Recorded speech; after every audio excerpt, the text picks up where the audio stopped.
감사합니다. 딱 섰는데 키가 훌쩍 이렇게 큰 것 같아요. 그때는 좋게 가더니 그냥 금방 커가지고 이제 곧 힘으로 못 이길 때가 옵니다. 지금까지는 이렇게 중학교 가면 나오는 첫 번째 반응이 안 하는 겁니다. 제가 중학교 1학년 수업을 하는데 그 친구들하고 이제 따로 이렇게 편해져서 얘기하면 이제 선생님들하고 얘기하면 하는 말이 이거예요. 신세계가 열린 거예요. 초등학교 때까지는 그냥 이렇게 해주고 있다가 딱 중학교 갔더니 자기 친구들이 얘기를 들어보니까 자기만 속고 살았던 거야. 자기만 엄마 말 듣고 살았던 것 같아. 그래서 이제 핸드폰이 지워지고 자기의 세계를 펼쳐가면서 아 이게 힘으로 버틸 수 있다는 그 생각이 들어오고 모두 그러니까 그러면서 나오는 첫 번째 반응이 안 하는 겁니다. 내가 왜 해? 내가 안 해. 그래서 오늘도 나올 텐데 이 뒤에도 그럼에도 불구하고 우리 중학생 친구들이 이렇게 가서 상당히 어색하고 불편한 일임에도 불구하고 이렇게 웃으면서 읽어줘서 너무 고마워요. 우리 아이들 그래도 이렇게 하나님의 품 안에서 자라고 있는 것이 얼마나 감사한지 모릅니다. 계속 위해서 우리 다음 세대를 위해서 기도해 주시기 바랍니다. 여러분 오늘이 부활주일인 건 아시죠? 네. 너무나 제가 신경 안 써서 지난주가 고난주간이었어요. 혹시 이렇게 제가 그런 문구를 하나 봤는데 그 페북에 돌아다니더라고요. 예수님이 돌아가셨는데 새끼밥이 웬 말이냐? 혹시 새끼 다 드시면서 괜찮으셨습니까? 네, 저는 보면서 되게 그냥 그러면서 밥을 먹어서 밥 먹다가 봤거든요. 이렇게 네, 봤고 지금 교회력이 있습니다. 교회가 계속 정통적으로 지켜온 교회력입니다. 저는 개인적으로 교회력에 대해서 좋게 생각합니다. 왜냐하면 사람이 살아가다 보면 잊어버려요. 그래서 몸을 가지고 있기 때문에 자꾸 까먹게 되는 것을 기억할 때 1년을 한 주기로 예수님을 죽으심을 깊이 묵상하고 돌아보는 그 시간들이 참 좋다고 생각합니다. 그리고 이 부활절을 지금해서 성도들이 아주 힘들고 성가대원들이 아주 힘듭니다. 그리고 최근에도 이렇게 음악하시는 오르간 하신 친구랑 어저께 있었는데 이 주간 또 이번 주가 힘들어요. 그러면서 이제 한 달 정도를 계속 그냥 이 성탄절이 아니라 부활절을 준비하면서 칸타타를 하고 있죠. 그 가사가 예수님을 묵상하는 이야기입니다. 그래서 칸타타를 준비하고 하는 이 모든 과정들이 우리에게 유익이 있습니다. 예수님을 생각할 수 있으니까요. 그런데 문제는 이거를 퉁치는 거예요. 1년에 한 주간만 예수님의 고난을 생각하고 나머지는 내 마음대로 사는 거죠. 부활절만 예수님의 부활을 생각하고 나머지는 그냥 이 세상 보면서 찌들어서 사는 거죠. 아니라는 겁니다. 그게 이번에는 오히려 더 좀 조용히 지나갔어요. 오늘도 부활절이지만 매주가 우리에겐 부활절이고 매일매일이 주님이 십자가로 살아가는 삶입니다. 이것이 삶이어야 되지 어떤 특별한 행사가 되면 위험하다는 겁니다. 저희 교회도 예수님의 고난과 예수님의 부활을 묵상하고 이것을 귀하게 여기는 사람들의 모임입니다. 우리가 고난절 이 금요철에 안에 애들도 가더라고요. 애들도 막 그날은 다 오고 새벽 예배 다 나오고 해요. 근데 그 고난 주간에 새벽 예배를 없앴으니 참 좀 심했죠. 더 그럴수록 더 우리의 삶으로 가져 들어간다고 저는 믿습니다. 우리의 삶에 십자가가 없으면 그리스도인이 아니에요. 우리의 삶의 자리에 부활이 없으면 그리스도인이 아니에요. 너무나 슬픈 일이고 너무나 화가 나는 일입니다. 마귀가 이긴 거니까. 걔네들은 끊임없이 십자가를 보지 못하게 하고 끊임없이 세상을 보게 해서 우리로 그 부활의 생명을 누리지 못하게 합니다. 화난 일인 거죠. 조그마한 게임을 하다가 하다못해 알까기 하다가 저도 화났는데 그 원수가 우리를 향해 속이고 거짓말하고 넘어뜨리려는 것에 당하고도 괜찮다면 안 됩니다. 우리는 오늘 부활절을 맞이해서 주님의 부활을 기억하고 오늘 하나님의 어린 양 그분의 피가 있었기에 오늘 이렇게 우리 함께 모여서 예배할 수 있고 다시 주님을 높일 수 있습니다. 그 감사와 감격을 기본으로 깔고 오늘 그동안 전해왔던 우리 주기도문 오늘 마지막 날인데 오늘 말씀 함께 나누도록 하겠습니다. 지난주 말씀 기억하시나요? 다만 악에서 구하소서. 악한 자가 있다 그랬죠. 우리를 시험하고 유혹하는 악한 세력이 있습니다. 그리고 우리는 육체를 가지고 있기 때문에 그 육체의 약함을 알고 그것을 가지고 공격하고, 또 우리 몸이 좋아하는 것, 내가 좋아하는 걸 알기 때문에 그 좋은 것을 유혹합니다. 항상 유혹은 나쁜 것으로 오지 않아요. 좋은 거, 내가 마음에 드는 거, 정말 원하는 거, 그것을 슬쩍 와서 우리를 속입니다. 이걸 미끼라 그러죠. 짐승을 잡을 때 미끼를 놓고 사냥을 합니다. 마귀도 그래요. 우리에게 미끼를 놓고 유혹합니다. 이거 먹어봐, 이거 먹어봐. 일단 딱 잡으면 걸려든 거죠. 이게 창세기 3장의 사건이죠. 여자에게 저거 먹어봐, 괜찮아, 먹어봐, 유혹해놓고는 일단 그걸 먹자, 물자, 자기는 쏙 빠져버리는 게 마귀의 전술입니다. 늘 깨어서 기도하지 않으면 그 시험에 걸려 넘어질 수밖에 없어요. 예수님이 그러셨죠. 시험에 들지 않게 깨어서 기도하라. 그리고 이 기도를 가르쳐 주실 겁니다. 주기도. 이 주기도문은 주문도 아니고 끝날 때 그냥 드리는 마침 기도용도 아닙니다. 우리 삶의 생명을 주는 말씀입니다. 시험이 있어요. 그래서 시험에 들지 않게 기도하는 겁니다. 악한 자가 있습니다. 우리를 넘어뜨리는 세력이 있어요. 근데 우리보다 더 세고 우리보다 더 속임을 잘 속여요. 거짓말을 너무 잘해요. 그래서 우리가 이길 수가 없습니다. 우리 지혜로는. 그래서 기도하는 거예요. 주여, 악에서 우리를 구하여 주십시오. 저 악한 자들로부터 우리를 건져 주십시오. 우리가 이렇게 기도할 때 심지어 넘어졌을 때라도 우리는 다시 일어나서 붙들고 나아갈 수 있습니다. 잠시 실수해서 넘어질 수 있습니다. 새가 잠시 내 머리에 앉을 수 있지만 이 머리에 둥지를 틀 때까지 내버려 두면 안 됩니다. 악에 걸려 넘어졌을지라도 빨리 곧바로 돌아오는 겁니다. 사도 바울처럼. 사도 바울도 넘어졌어요. 그러나 그는 주님을 바라봄으로 다시 일어섰습니다. 이것이 부활 생명을 가진 그리스도인의 삶의 내용입니다. 이제 이 모든 기도의 내용을 가지고 주님께 기도한 자는 이 고백으로 하나님께 응답하는 겁니다. 나라와 권세와 영광이 아버지께 있습니다. 이 주기도문의 결론이죠. 한번 쭉 돌아보는 시간 갖기만 합니다. 나라가 뭐죠? 예수님께서 공생애를 시작하시고 처음 전하신 메시지가 뭐였습니까? 회개하라, 천국이 가까웠다. 이 천국이 하나님의 나라입니다. 왕국, 하나님이 통치하시는 나라, 하나님 말씀하시면 그대로 되는 나라, 진리의 나라죠. 이 나라를 구하고 계십니까? 그 나라를 받아들인 사람으로서 그 나라의 백성답게 살아가는 것, 그것이 오늘 그리스도인의 삶입니다. 하나님의 자녀된 우리의 삶이에요. 그런데 우리의 삶의 내용은 어떻습니까? 여러분의 삶의 자리에 하나님의 나라가 임하였습니까? 천국에 가는 거 말고 그 나라가 오게 해달라고 기도하는 사람인데 그 나라가 임하였습니까? 하나님의 말씀이 여러분의 삶의 자리에 이루어지고 있습니까? 묻는 거예요. 혹시 아직 그 나라가 잘 임하지 않았다면 그 나라가 임하기를 구하고 있습니까? 아버지의 나라가 내 삶의 자리에 임하게 하옵소서 기도하신 기억이 있으십니까? 제가 어쩌면 우리 가운데는 좀 아까 우리 예배 시작할 때 이렇게 기도했잖아요. 식사 기도 외에 그게 첫 번 기도일 수도 있어요. 한 주간 동안. 얼마든지 그럴 수 있습니다. 그렇게 세상은 바쁘고 분주하고 우리를 유혹하는 것들로 가득해요. 그리고 유혹이 아니라도 삶 자체가 만만치 않습니다. 애들하고 이렇게 있다 보면 하루가 어떻게 가는지 모르게 갈 수 있어요. 이런 세상에서 우리가 어떻게 하나님의 나라를 구하며 살 수 있습니까? 여차하면, 잘못하면 이 세상 나라의 가치를 구하며 살게 되는 겁니다. 계속 얘기해왔던 그 제국주의 방식, 세상 나라, 내가 중심이 돼서 나를 확장하는 나라, 힘을 가져서 그 힘으로 다른 사람을 누리고 눌러버리고 힘 가진 자가 약한 자를 더 뺏어가는 그런 나라, 이게 당연한 나라. 그 나라의 한 부판에 서서 하나님 나라를 까먹고 살아가는 건 아닌지 모릅니다. 돌아봐야 됩니다. 그 나라는 힘으로 눌러버리고 힘으로 빼앗아버리는 폭력의 나라입니다. 더 큰 힘으로 눌렀기 때문에 조용해요. 그게 팍스 로마나였죠. 평화긴 평화인데 거짓 평화입니다. 진짜 평화가 아니에요.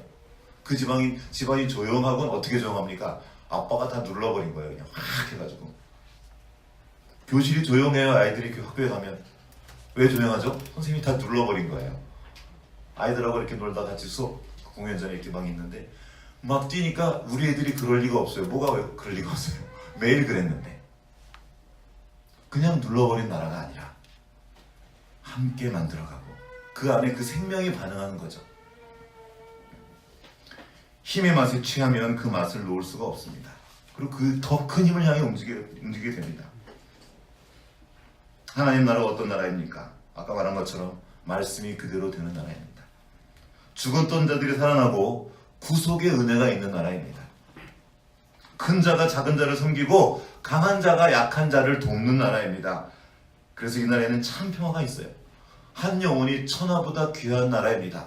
왕이신 그분이 그 미친 거라사의 광인을 찾아가서 살려주는 그런 나라입니다. 그렇게 우리가 그 나라의 백성이 되었어요. 미친 광인 같은 우리 같은 사람들을 예수님이 찾아오셔서 건져내신 나라, 그 나라가 하나님의 나라입니다. 그리고 그 은혜를 입고 이제 그 생명으로 살아가는 백성들이 가득한 나라, 이것이 하나님의 나라입니다. 이 나라를 구하고 있습니까? 그 나라를 구하는 삶을 살고 계십니까? 구하지 않는 이유는 어쩌면 이 나라에 취해 있을 수도 있습니다. 세상 나라가 주는 어떤 것들을 먹은 거죠. 우리 친구들 그리스 신화 많이 읽고 있을 텐데 거기에 그리스 신화 중에 오디세우스 이야기가 있습니다. 오디세이아라고 그러죠. 그러면 오디세우스가 트로이 전쟁을 딱 해서 승리를 하고 트로이 목마에 승리하고 이제 돌아오는 10년 동안의 이야기를 그린 이야기가 오디세우스인데 가다가 첫 번째 어려움을 만나요. 그건 풍랑이었습니다. 풍랑 때문에 확 떠다니다가 아프리카의 한 마을에 한 나라에 이제 도착을 하게 돼요. 정착이 아니라 잠시 머물게 된 거죠. 풍랑을 피해서. 근데 이제 정찰병을 몇 명 보냅니다. 정찰병을 몇 명 보냈는데 가가지고 거기서 그 원주민이 먹는 것들을 받아 먹어요. 이게 로터스라고 그래요. 로터스 연근이라고 그러는데 어쨌든 이 로터스를 먹는데 이거는 먹으면 너무 좋아가지고 다 잊어버리게 하는 거예요.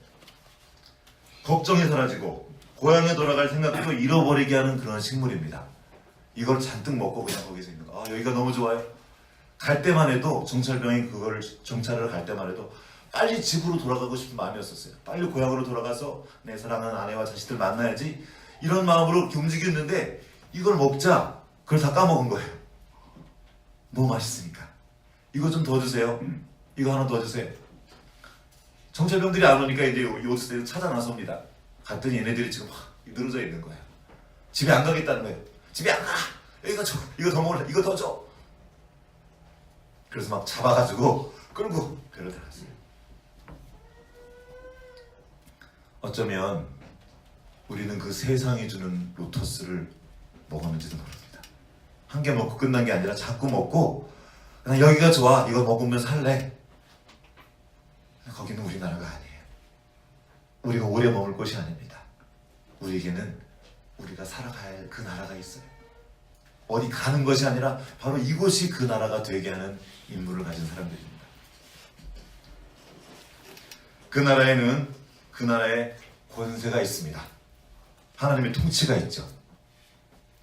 하나님이 말씀하신 것이 그대로 됩니다. 이 권위는 일종의 힘입니다. 그래서 권세, 파워입니다. 능력. 이 힘은 위에서 그냥 눌러버리는 세상 권세와 다릅니다. 오히려 하나님의 능력은 세상 권세를 파하는 능력입니다. 세상 나라는 힘으로 눌러버리기 위해서 십자가를 사용했습니다. 겁을 준 거죠. 너희들 나한테 까불면 죽어, 그거예요. 그런데 오히려 하나님 나라의 힘은, 권세는 그 십자가에 달려 죽으심으로 시작되었습니다. 무력하면 시작되었어요. 내 힘을 사용하지 않는 거죠.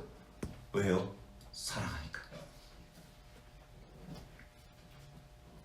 예수님은 이 땅에 오셔서 그 십자가에 달리심으로 우리가 얼마나 존귀한 존재인지 알려주셨습니다. 먼저는 사람이 뭔지 보여주셨어요. 야, 사람이 뭔지 아냐? 이게 사람이 하고 사람의 아들로 오셨다고 나와 있죠. 원래 인간은 이런 존재야. 자기만을 위해 살지 않고 연결되어 있는 존재고 하나님과 연결되어 있어. 네가 얼마나 귀한지 알아 하고 온 마음, 온 삶으로 보여주셨어요. 말씀을 전해주셨어요. 너무 귀하다. 솔로몬의 그 영광보다 네가 귀하다. 넌 하나님의 자녀다. 그리고 그것을 말로만 할 뿐만 아니라 직접 증명하신 자리가 바로 십자가입니다. 너는 내 목숨을 드릴 만큼 소중한 존재야. 이걸 좀 알아줬으면 좋겠어. 아무리 말해도 듣지 않고 아무리 보여줘도 보지 않으니 생명을 던져서 우리에게 증명해 주신 겁니다. 우리가 얼마나 소중한 존재인지, 가치 있는 존재인지. 권위는 여기서 시작됩니다. 앞에 있는 권위자가 그거를 깨닫도록 도와주는 거예요. 네가 얼마나 소중한 존재인지 아냐? 하고 알도록 도와주는 거예요. 그가 그걸 깨닫잖아요. 그러면 그는 따릅니다. 이거 해 저거 해 하지 않아도 진심으로 기뻐하며 따라요. 여기 힘이 있어요. 아이들에게 그 얘기를 해주는 거예요. 너 정말 귀하다. 맨날 수업 시간에 얘기해. 네가 얼마나, 친구야 미안해. 네가 얼마나 귀한 존재인지 몰라봐서 얘기하는 거예요. 이걸 말로만이 안 되고 아이들이 느낄 수 있도록 실제로 어떤 것들이 함께, 삶이 함께 보강되어야 됩니다. 그 마지막 현장이 십자가였어요. 아직 그 본능이 나타나지 않았었는데 십자가가 오기 전까지는 제자들은 아직 몰랐어요. 그러나 십자가 이후에 제자들의 삶이 바뀝니다. 하라고 해도 기도 안 하던 그 제자들이, 잠시도 못 참고 그냥 엎드려서 육신이 약해서 못해요 이랬던 그 제자들이 예수님이 승천하시죠. 모여서 움직이지 않고 계속 기도합니다. 이 능력이에요. 십자가의 능력이. 시켜서 하는 게 아니에요. 그 안에 생명이 있기 때문에 하는 그 순종. 이 권위가 있습니다. 힘이 있습니다. 이 권위는 사람들을 강복하여서 기쁨으로 순종하게 해요. 야단 맞을 때가 있습니다. 그러나 야단 맞을 때도 알아요. 그게 감사한 거예요. 나를 얼마나 사랑해서 주신 말씀인지 아는 거예요. 자기 성질 푸는 건지 저게 정말 사랑인지 받는 사람이 압니다. 그래서 시간이 걸립니다. 하나님 끝까지 기다려주시고 또 기다려주시고 죽기까지 순종하신 겁니다. 아이들을 힘으로 제압하면 나중에 애들이 힘이 세졌을 때 얘네들이 힘으로 응답합니다. 너희들 그럴 거야. 네. 곧 우리 힘이 약해질 때가 오지요. 힘으로 안 돼요. 힘으로 안 돼요. 어떻게 합니까 그러면? 진짜로 섬깁니다. 그래서 주님 말씀하실 때 바울 사도가 아이들을 노엽게 하지 마라. 훈육하고 훈계하되 성질로 하지 말고 노엽게 하지 말라는 거. 아이들이 알도록 해야 됩니다. 이게 저도 제일 어려운 일이에요. 지금도 이렇게 옛날에 몇몇 장면들이 생각나요. 우리 아이들에게 막 제가 제 성질 부렸던 거, 자기 속상하다고, 자기 힘들다고 풀 데가 없으니까 애들한테 풀어버리고. 두려운 일입니다. 그때 하나님께로 빨리 가야죠. 아이들이 실제로 주님의 사랑을 만날 수 있도록 우린 도와줘야 됩니다. 세상 권세, 세상 방식이 아니라, 칼의 방식이 아니라 십자가의 방식이 가장 능력 있고 이게 진짜라고 아이들이 깨닫도록 도와줘야 돼요. 말이 아니라 삶으로. 진짜는 집안이죠, 집안. 제가 아이들 그 학부모 상담을 갔는데 선생님들이 얼마나 칭찬하는지 몰라요. 그래서 막 이렇게 누군지 꼭 뵙고 싶었습니다. 부모들이, 선생님이. 근데 야 그렇습니까? 집에 와서는 저는 얼굴이 이렇게 좀 마음이 이렇게 좀 별로 좋지 않아요. 왜냐하면 집에서 보는 우리 아이들은 그렇지 않기 때문입니다. 거기가 진짜예요. 여기 설교단에서는 목사, 이게 저의 진짜가 아닙니다. 제 진짜는 저희 집에 있어요. 애들이 보고 있잖아요. 지금 여기 설교 듣고 있잖아요. 두려움이 아닙니다. 보고 있는 거예요. 그대로. 저 어떻게 하나. 그리고 애들은 들은 대로 하지 않고 본 대로 합니다. 이 시대 아이들이 왜 이렇게 어렵습니까? 본 대로 하는 거예요. 이 시대의 젊은이들이 다 어디 갔습니까? 왜 교회 안 나오죠? 본 대로 하는 거예요. 부모들이 집에서의 신앙을 보는 거죠. 여기서는 거룩하게 기도하지만 그 삶을 들여다 볼 때 주님과 상관없는 삶을 살고 있는 거예요. 예수님이 없는 것처럼 살아갑니다. 아니, 더한 삶을 살아요. 세상보다 더 자기 중심으로 살고 더 자기를 확장하고 자기 욕심을 채우는 방식으로 살아가니까 애들이 보기에, 다음 세대는 보기에 아닌 거죠. 그래서 떠납니다. 예수님은 그 진짜 권위를 몸소 보여주신 분입니다. 권위는 정말 중요합니다. 하나님이 최고 권위자이거든요. 근데 이 권위가 뒤집혀 버렸어요. 오해가 일어났습니다.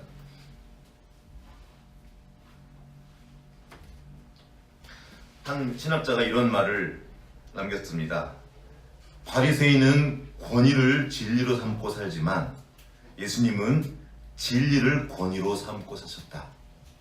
이해됐습니까? 권위를 진리로 삼아요. 권위 맞습니다. 이건 중요한 거예요. 근데 권위로 다 끝내버리는 거예요. 내가 권위자니까 넌 내 말 들어. 내가 아빠니까 넌 내 말 들어. 내가 목회자니까, 내가 목사니까 내 말 들어. 내가 리더니까 넌 날 따라와. 이게 권위로 진리를 삼는 거예요. 권위 자체, 나의 위치, 이것으로 밀어버리는 게 권위를 진리로 삼는 겁니다. 이게 제사장들이었어요. 저게 감히 어디 대제사장에게 덤벼? 제사장의 권위로, 그 힘으로, 그 권력으로 예수님을 제거해버렸습니다. 이게 세상 권위입니다. 진리신 그분 자체가 오셨는데 이들도 깨달았단 말이에요. 하나님이 아니고서는 그런 일이 일어날 수 없다는 걸 알았단 말이에요. 누구보다도. 오히려 제자들은 못 알아들었습니다. 예수님 말씀을 전해도 제자들은 저게 뭔 말인가 몰랐지만 그 대제사장들은, 그 성경학자들은 예수님이 뭔 말하는지 다 알았어요. 그래서 죽여버렸죠. 저게 감히 나한테, 내가 누군데를 자꾸 강조할 때 우리는 넘어지게 됩니다. 그러나 예수님은 진리를 권위로 삼고 사셨습니다. 진리가 무엇입니까? 하나님의 말씀. 그 말씀이 그대로 되게 하는 것이 예수님의 전부였습니다. 그 말씀이 권위였어요. 말씀을 따르는 거였어요. 아버지의 뜻이 내게 이루어지기 원합니다. 이게 진리죠. 뜻이 그대로 이루어지는 것, 말씀하신 것이 그대로 되는 것, 이것이 예수님 자체였습니다. 말씀이 육신이 되셨습니다. 성육신, 이것이 진리예요. 우리는 많을 때 오해했어요. 이게 지금 제자 훈련이었습니다. 성경을 열심히 공부하고 이 진리의 말씀을 열심히 배우면 그가 진리를 따라 살 줄 알았습니다. 안 된 거예요. 지식으로만 가져갔어요. 삶이 없었습니다. 진리를 권위로 여기지 않고 이것을 든 자기를 권위로 여겼습니다. 그리고 오히려 이 말씀을 자기 뜻대로 사용하기를 기뻐했어요.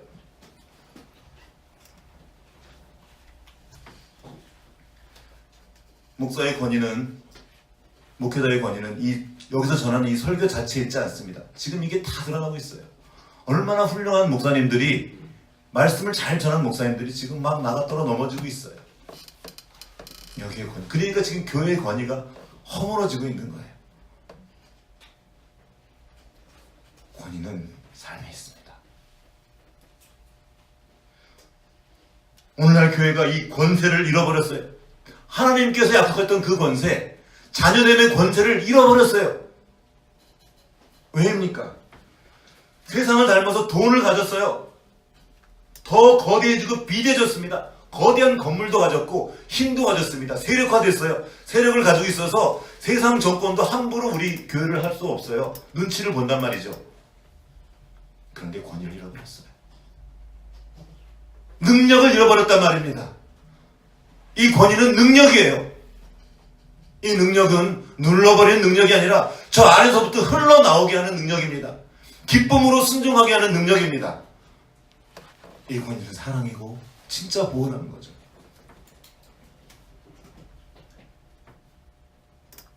하나님의 뜻을 자신의 삶에 구현하는 삶, 여기에 권세가 있습니다. 이게 하나님의 자녀되는 권세예요. 이것이 예수님이 성육신을 통해서 우리에게 보여주신 참된 권세요, 하나님의 자녀된 자의 권세입니다. 그리고 교회의 권세이며 하나님 나라의 권위입니다. 자, 이제 그 하나님 나라의 권위를 따르는 사람에게 하나님의 영광이 나타납니다. 하나님께 순종하고 그 뜻대로 했더니 하나님이 높임 받으시는 거예요. 우리가 하나님의 뜻대로 살 때 세상이 아름다워집니다. 그리고 하나님이 디자인하신 그 아름다운 세상이 펼쳐집니다. 우리가 순종할 때 하나님이 영광 받으십니다. 그리고 그 영광은 십자가를 통과해 나가는 거예요. 십자가 없이 영광도 없습니다. 죽음 없이 부활도 없어요. 죽음 없이 생명도 없습니다. 이게 하늘이 미리 떨어져 죽지 않으면 하늘 그대로 있고 죽으면 많은 열매를 맺는 이 삶의 이치이기도 합니다. 이 생명의 원리 앞에 누가 대항할 것 못해요. 이게 맞기 때문에 이게 진리인 거죠. 영광에 대해서 얘기하려면 너무 길어지지만 한 가지 이야기만 좀 나누기 원합니다. 요한복음 13장 31절 한번 찾아보겠습니다.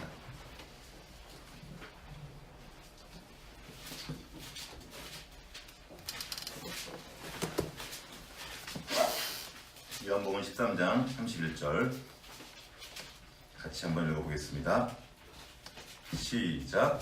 그가 하늘에 예수께서 이르되 지금 인자가 영광을 받았고 하나님도 인자로 말미암아 영광을 받으셨도다. 예수님이 직접 말씀하신 말씀입니다.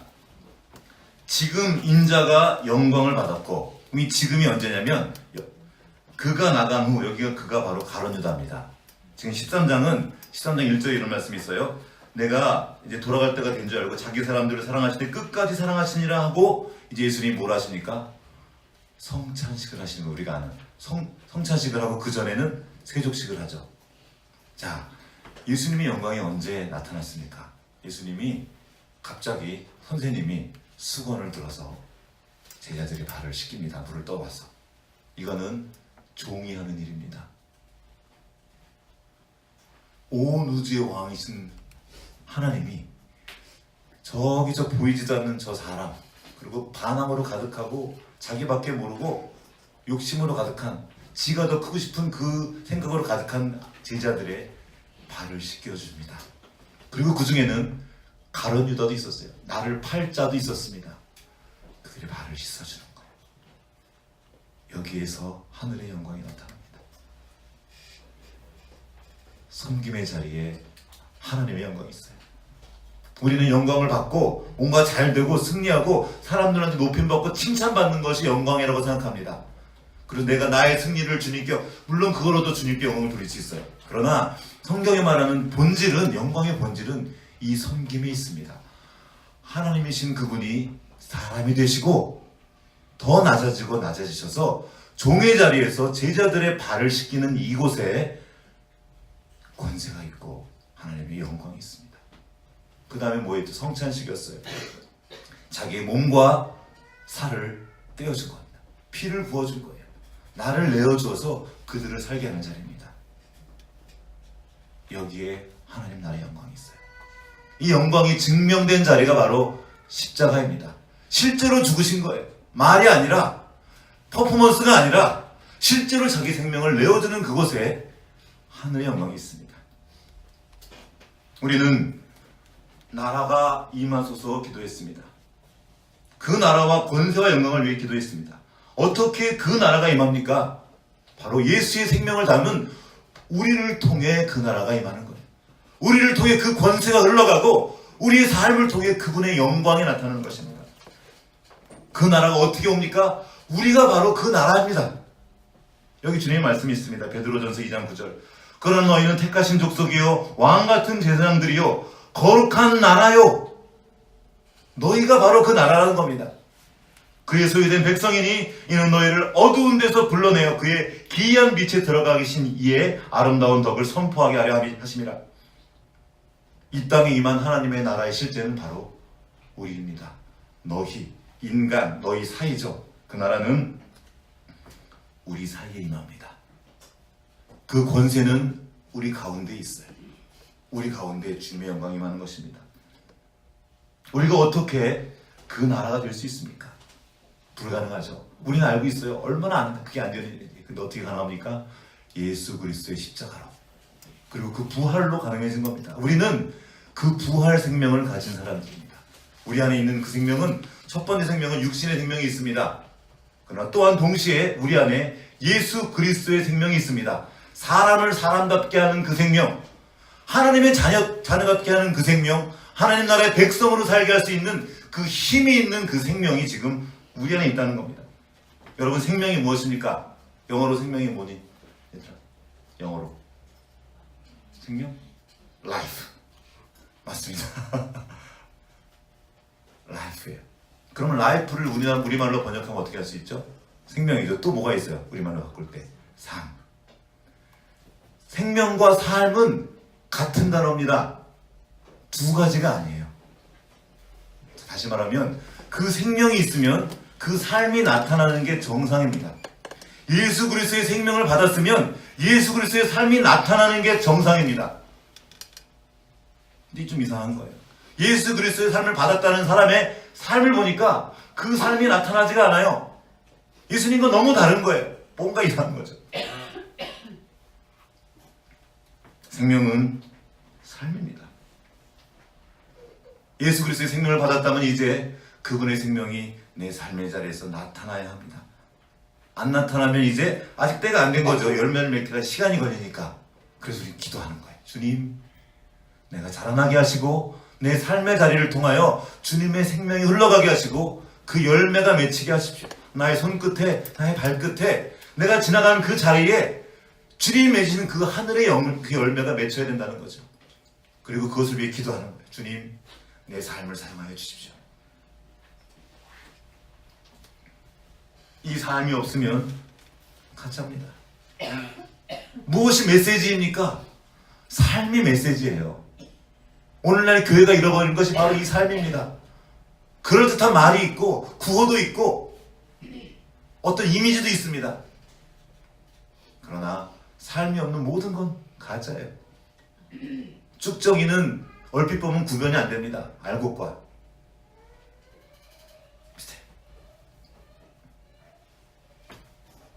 퀴즈를 해보면 압니다. 바람 불면 날아가요. 거기에는 힘이 없습니다. 능력이 없어요.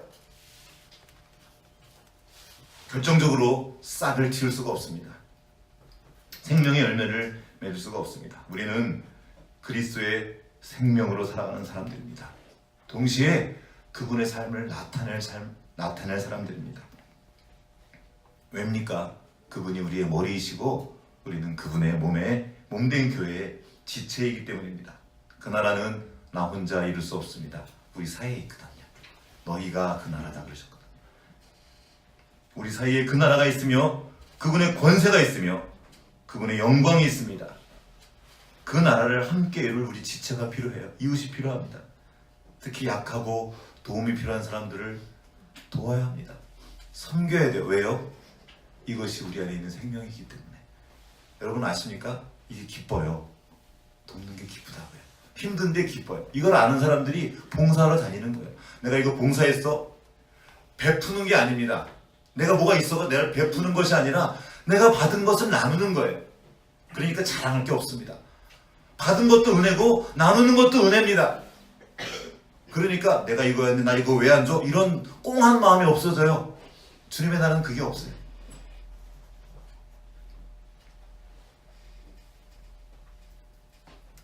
이제 우리가 이 시대의 약한 자들을 찾아가야 합니다. 예수님 우리가 하셨듯이. 먼저 있는 약한 자가 누굽니까? 우리 아이들이에요. 우리 아이들을 잘 섬겨야 합니다. 잘 섬기는 가장 중요한 것은 내가 말씀을 가르쳐야 돼요. 그리고 말씀 가르친 대로 내가 살도록 하는 것, 살아내는 것, 이게 진짜 섬김입니다.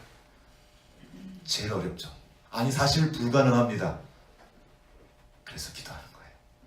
성령의 능력으로만 가능한 일입니다.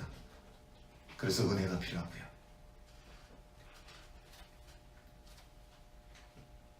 우리 힘으로는 그 나라를 이룰 수 없습니다. 우리는 우리의 망가진 모습을 알아요. 죄가 우리 삶에 행하는 그 엄청난 영향력을 우리는 알고 있습니다. 우리가 얼마나 교만한지 얼마나 반역을 하는지도 알고 있어요.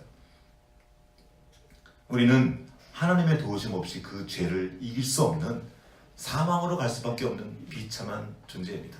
이미 걸려든 거죠. 여러분 저희 영상을 봤는데 그 올무에 걸린 그 짐승을 본 적이 있습니까? 막 발버둥을 막 치는 거예요. 그래서 점점 좀 발버둥 칠수록 점점 좀 올무가 좁혀져 오죠. 점점 움직임이 둔해집니다. 그렇게 죽어가는 거예요. 비참하거든요. 그게 우리예요. 거기서 우리를 건져주신 분이 바로 예수님입니다. 그리고 건져주실 뿐만 아니라 그 올무를 놓는 그 원수들을 밟는 일을 우리에게 명령하셨어요. 죄를 다스리는 거죠. 우리 힘으로 못하지만 주님의 생명이 우리 안에 있어 믿는 겁니다. 때로 실패하지만 빨리 돌이켜 주님을 또 바라보는 거예요. 기도하는 겁니다. 주님 도와주십시오. 이 기도가 내 삶으로 번역되게 하십시오. 이것이 바로 아멘입니다. 나라와 권세와 영광이 아버지께 있나이다. 아멘이라고 여기 써놓으셨어요.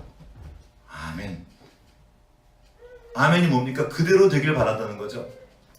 아멘 이전의 삶과 이후의 삶이 같을 수가 없습니다. 주기도문은 마침 기도가 아닙니다. 시작 기도입니다. 내가 이제 기도한 대로 내가 살겠습니다. 살고자 하는데 힘이 부족합니다. 지혜가 부족합니다. 주님 도와주십시오. 이 시작 기도가 주기도문입니다. 이 아멘의 근거 또한 나에게 있지 않습니다. 이 모든 것을 이루신 우리 주 예수 그리스도께 있습니다. 기도는 골방에서 이루어지지만 삶은 골방에 있지 않습니다. 삶은 보여지는 거예요. 너희가 저 산 위에 올려진다고 그랬습니다. 모두가 볼 수 있는 빛이어야 합니다. 너희 착한 행실로 나를 드러내라. 이 모든 것을 이루신 그분의 이름이 여기 있습니다. 다시 함께 읽겠습니다. 계시록 10장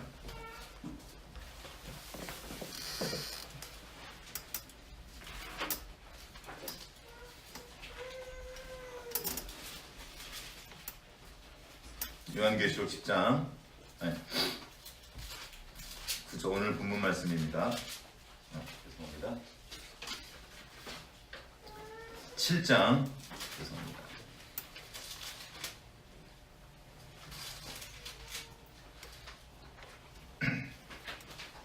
9절부터 제가 읽어보고 있습니다. 이 일 후에 내가 보니 각 나라와 족속과 백성과 방언에서 아무도 능히 셀 수 없는 큰 무리가 나와 흰옷을 입고 손에 종려가지를 들고 보좌 앞과 어린 양 앞에 서서 큰 소리로 외쳐 이르되 함께 시작. 구원하심이 보좌에 앉으신 우리 하나님과 어린 양에게 있도다. 아멘. 그 구원이 주님께 있어요. 우리가 못하는 그것을 주님이 이루셨습니다. 우리 이걸 믿음으로 선포하는 겁니다. 모든 천사가 보좌와 장로들과 내 생물의 주위에 서 있다가 보좌 앞에 엎드려 얼굴을 대고 하나님께 경배하여 이르되 다 같이 시작. 아멘. 찬송과 영광과 지혜와 감사와 존귀와 권능과 힘이 우리 하나님께 세세토록 있을지어다. 아멘. 아멘. 이 아멘의 삶이 이어지기 원합니다. 지금 주기도문을 오늘 마지막까지 다 했습니다. 매일 주기도문을 기도할 때마다 그 이야기들이 쭉 지나가기 원합니다. 그래서 그 삶의 자리에서 그 열매를 맺고 우리의 삶으로 주님께 영광 돌리는 아멘의 삶이 되시기를 주님의 이름으로 축복합니다. 같이 기도하겠습니다.